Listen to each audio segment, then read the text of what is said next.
ভেঙে দেওয়ার হুমকি, তারপরেও এই স্টুডেন্ট ফান্ডের আপনাদের যে আইএসএফের ছাত্র সংগঠনটা তো যে মনোযোগ দিয়ে কাজটা কমপ্লিট করেছে, কি বলবেন বা কি দাবি জানাবেন? দেখুন, একটা কথা বলবো, যেখানে হুমকি নাই, যেখানে লড়াই নাই, সেখানে কাজ করেও মজা নাই।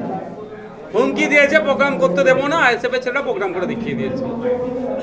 আইএসএফের এটা কোথায় একটা ছাত্র সংগঠন, ছাত্র শাখা, এটা সরাসরি মাদার পার্টির সাথে না হলেও মাদার পার্টির একটা শাখা স্টুডেন্ট ফ্রন্ট দেখিয়ে দিয়েছে প্রোগ্রাম করে। তো ব্যাপারটা যারা আজকে হুমকি ঝুমকি দিচ্ছেন তাদের একটুখানি বলবো, একটু আগিয়ে গিয়ে দেখুন এই অঞ্চলেই একটা সময় ছিল দাপুটে নেতা অনেক ছিল, তারা আজকে কোথায়? এই বারাসাত 2 নম্বর ব্লক এই দিকটায় দেখুন, একটা সময় পাশে বারাসাত 2 নম্বর ব্লকে চলে যাবেন, যে একটা সময় তাবর তাবর নেতা ছিল, বাঘে ছাগলকে 1 ঘন্টায় পানি খাওয়াতো, তারা আজকে পিকচারে নাই। সময় কথা বলে।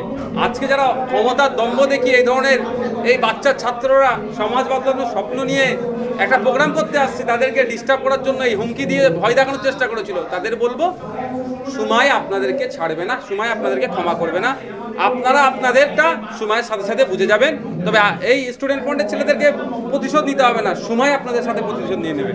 তাহলে কি বারাসাতের মাটি যে স্টুডেন্ট ফান্ড বা যে কলেজ ইউনিয়ন তাহলে কি নরম হয়ে পড়েছে, বা আইএসএফের ছাত্র সংগঠন শক্ত করে তুলেছে বলেই কি তারা এই হুমকি চুমকি চালাচ্ছে, কি বলবেন?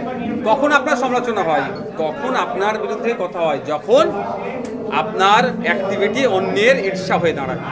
স্টুডেন্ট ফ্রন্টের অ্যাক্টিভিটি অন্যের ঈর্ষা হয়ে দাঁড়াচ্ছে, ফলে এই ধরনের হচ্ছে, চাপ দিচ্ছে, এ করছে। এই তৃণমূল কংগ্রেস ক্ষমতায় আসার পর থেকে কলেজের নির্বাচন বন্ধ।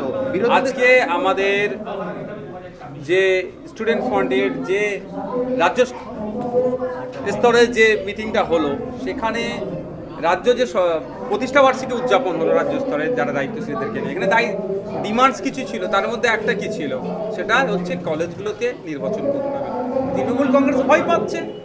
আমি দায়িত্ব নিয়ে বলছি, শান্তিপূর্ণ নির্বাচন এলে পঞ্চায়েতের মেম্বার থেকে শুরু করে সমিতি, সমবায় সমিতি, মাদ্রাসা ম্যানেজিং কমিটি, কলেজের নির্বাচন, বিধায়ক এমএলএ নির্বাচন, এমপি নির্বাচন পর্যন্ত তৃণমূল কংগ্রেস শূন্যতে ফিরবে। কিন্তু এরা বাহুবল দেখিয়ে পুলিশকে কাজে লাগিয়ে এরা নির্বাচনগুলো দিচ্ছে, আর যেখানে পুলিশ আর ক্ষমতা কাজে লাগাতে পারবে না সেই জায়গায় এরা নির্বাচনগুলো করাচ্ছে না। যেমন অনেক মাদ্রাসার ম্যানেজিং কমিটি নির্বাচন ডেট পর ডেট পার হয়ে যাচ্ছে, করাচ্ছে না, অ্যাডমিনিস্ট্রেটর দিয়ে অ্যাডমিনিস্ট্রেটিভভাবে তাদেরকে চালানোর চেষ্টা করছে। তো এই ধরনের এটা একটা পার্ট। নতুন কোনো ছাত্র কলেজে ভর্তি হলে তাকে টিএমসিপি করতে হবে, না হলে তার উপরে টর্চার হচ্ছে কলেজে। এটা তো অনেক হচ্ছে। আমি আবারও বলছি, যারা এই ধরনের অন্যায় অনাচারগুলো করছেন তাদের বলবো এগুলো বন্ধ করুন, তাহলে সময় আসবে, সময় আপনাদেরকে যোগ্য জবাব দেবে। জীবন আগে আমাদের কাছে বড়, তাই ভোট আসবে যাবে, কিন্তু আমরা কন্টেস্ট করার জন্য, আমরা এজেন্ট দেওয়ার জন্য আমরা অনেক প্রস্তুতি ছিলাম, কিন্তু প্রশাসন ব্যর্থ হয়েছে বিরোধী দলের এজেন্টকে বসাতে। আর বিজেপির কথা বলছেন, বিজেপি এখানে কোনো রকমভাবে সিরিয়াস ইস্যু নিয়েছে, কেউ উপনির্বাচনটা সিরিয়াস হিসাবে নিয়েছে। বিজেপি চাইছে তৃণমূল জিততেই তো ওদের লাভ, কারণ ভাঁড় একটাই, নাগপুর। বিজেপি জিততেও যেটা হবে, তৃণমূল জিততেও সেটা হবে, ওদের এনার্জি কেন ক্ষয় করবে? লড়াইটা হচ্ছে বামপন্থী আইএসএফ মিলে তৃণমূল বিজেপি, মানুষ ভোট দেওয়ার সুযোগ পেলে এখানে দ্বিতীয় থাকতাম না, প্রথমে থাকতাম। বিজেপি নেতা শুভেন্দু অধিকারী বলছেন বাংলাদেশ বর্ডারে হিন্দুদেরকে পাঠানো হবে আন্দোলন করার জন্য। বোকা বোকা কথা বলছেন তিনি শুধুমাত্র ভোটের রাজনীতি করেন, শুধুমাত্র যে এর থেকে কিভাবে তাদের ভোট বাড়বে এই চেষ্টা করেন। বাংলাদেশ বর্ডারে পাঠানোর প্রয়োজন নয় এখানকার নাগরিককে। দেশের প্রধানমন্ত্রীর এক ফোনে যদি রাশিয়া ইউক্রেনের মতো, রাশিয়া সুপার পাওয়ার যার কাছে, তাদের যুদ্ধ যদি থামিয়ে দিতে পারে, তাহলে একটা ফোন কেন ইন্টেরিয়াম সরকারের যিনি আছেন তাদেরকে ফোন করে কেন বন্ধ করতে পারছে না? আমরা বাংলাদেশে যে সমস্ত ঘটনা ঘটছে, যতটুকু জানতে পারছি, যতটুকু দেখতে পাচ্ছি, মানে চিন্ময় কৃষ্ণ দাস মহাশয়কে গ্রেফতার এবং তাকে যখন কোর্টে প্রডিউস করেছিল, সেই সময় প্রডিউসের পরে এক অ্যাডভোকেটকে কুপিয়ে খুন করেছে, এই সমস্ত যে ঘটনা ঘটছে তীব্র ধিক্কার নিন্দা জানাচ্ছি। আমাদের ভারত সরকারের কাছে আমাদের বার্তা, এবং সাথে সাথে ইন্টেরিয়াম সরকারের কাছে এটাও বার্তা যে অবিলম্বে এগুলো বন্ধ করা হোক, এবং ভারত সরকার বাংলাদেশ ইন্টেরিয়াম সরকারের সাথে কথা বলে ওখানকার সংখ্যালঘুরা যারা নিরাপত্তায় নিশ্চিন্তে থাকে তার জন্য অবশ্যই জোরালো কণ্ঠে সওয়াল করুক। কিন্তু দুর্ভাগ্যের বিষয়, এরা এটা না করে এরা ওই মানুষকে খেপিয়ে তোলার চেষ্টা করছে। এদেরকে আপনি প্রশ্ন করুন, মণিপুরেও তো আজকে আদিবাসী বিভিন্ন সমাজের মানুষরা কিভাবে আক্রান্ত হচ্ছে, তাদের ধর্ষণ করে তাকে জ্বালিয়ে দিচ্ছে। এই বিষয়ে দুটো কথা বলবেন, দেখবেন মিডিয়ার সামনে মুখ খুলবে না। এদের প্রশ্ন করুন, উত্তরপ্রদেশে মসজিদের সার্ভে নামে কিভাবে ওখানে 4 থেকে 6টা মুসলিম ছেলেকে, সেও তো ভারতীয়, সেও তো নাগরিক, তাকে খুন করা হলো গুলি পুলিশ রাষ্ট্রের দ্বারা, সেই নিয়ে প্রশ্ন করে এরা উত্তর দেবে না, এড়িয়ে যাবে।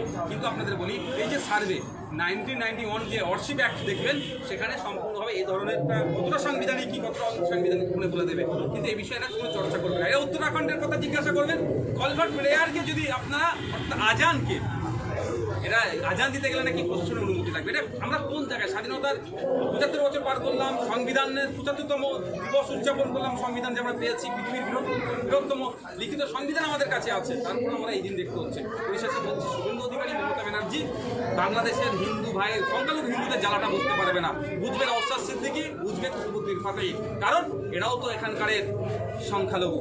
তাই বলবো, আমি আবারও বলবো যে সারা পৃথিবীতে সংখ্যালঘুরা অত্যাচারিত হচ্ছে, কোনো জায়গায় ধর্মের কারণে, জাতের কারণে, বর্ণের কারণে, ভাষার কারণে, কালচারালি যারা মাইনরিটি সেখানে তারা আক্রান্ত হচ্ছে। এটা অবশ্যই বন্ধ হওয়া দরকার, যে যেখানে আছে সেখানে তাদের নিজস্ব আইডেন্টিটি নিয়ে বেঁচে থাকুক, তাদের নিজস্ব কালচার নিয়ে বেঁচে থাকুক, এটা প্রত্যেকটা রাষ্ট্রকে সুনিশ্চিত করতে হবে। কিন্তু বারবার যে প্রশ্নটা হচ্ছে যে প্রথমে বাবরি মসজিদ আমরা দেখলাম, তারপর জ্ঞানব্যাপী মসজিদ দেখলাম, এখন যেটা দেখছি শাহী জামা মসজিদ, একেবারে 500 বছরের পুরোনো মসজিদকে নিয়ে এরকম একটা কথা তোলা হচ্ছে, বারবার মসজিদের দিকেই আক্রমণটা কেন? আপনি বলুন, বিজেপি যে কটা দিনে স্বপ্ন দেখিয়েছিল, আজকে দিনে স্বপ্ন দেখিয়েছিল, ব্যর্থ হচ্ছে। আজকে দিনের পরিবর্তে কি হলো? 15 লক্ষ টাকা করে বিদেশ থেকে কালো টাকা ফিরিয়ে নিয়েছে, অ্যাকাউন্টে দেবে, 15 পয়সা করে দেয়নি, উল্টে আমাদের মিনিমাম ব্যালেন্স না থাকার জন্য কয়েক হাজার কোটি টাকা গরিব দুস্থ মানুষের কাছ থেকে কেটে নিয়েছে। যেখানে দেখবেন যে কটা প্রজেক্ট বলেছিল বেকারত্বের কমিয়ে দেবে, কাজ দেবে, বছরে 2 কোটি চাকরি দেবে, এখন বেকারত্বের শীর্ষে আমাদের দেশে এগিয়ে যাচ্ছে। সাংবাদিক স্বাধীনতায় 2014 সালে সম্ভবত 54তম জায়গায় ছিল, আর 2024-এ 10 বছরে 159 র্যাঙ্ক আমাদের, আউট অফ 180। মানে ভাবতে পেরেছেন আমরা কোন জায়গায় পৌঁছাচ্ছি।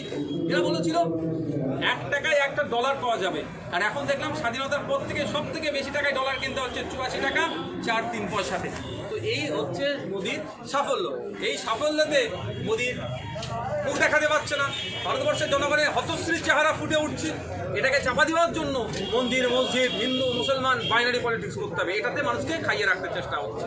শেষ একটা প্রশ্ন করবো যে সুকান্ত মজুমদার থেকে শুভেন্দু অধিকারী এরকম রাজ্য বিজেপি নেতারা আমরা একবারও দেখলাম না সরব হতে নিত্য প্রয়োজনীয় জিনিসের দাম বৃদ্ধি নিয়ে।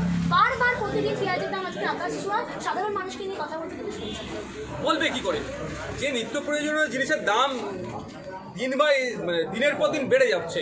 রাজ্য সরকার যেমন ব্যর্থ, কেন্দ্র সরকারও তো ব্যর্থ। তা এরা ব্যর্থতা কি ঢাকার জন্য নিজেদের দলের বিরুদ্ধে নিজেরাই বলবে? স্বাভাবিকভাবে এরা বলবে না, সেই জন্য এরা বলছে না। এদের তো কোনো মুদ্রা নাই, শুধু হিন্দু মুসলমান ছাড়া এদের বাইনারি পলিটিক্স ছাড়া কোনো মুদ্রা নাই, বলার জায়গা নাই। যদি জায়গা থাকতো নিশ্চিতভাবে বলতো, আর সেই জায়গা এরা তৈরি করার মানসিকতাও নাই।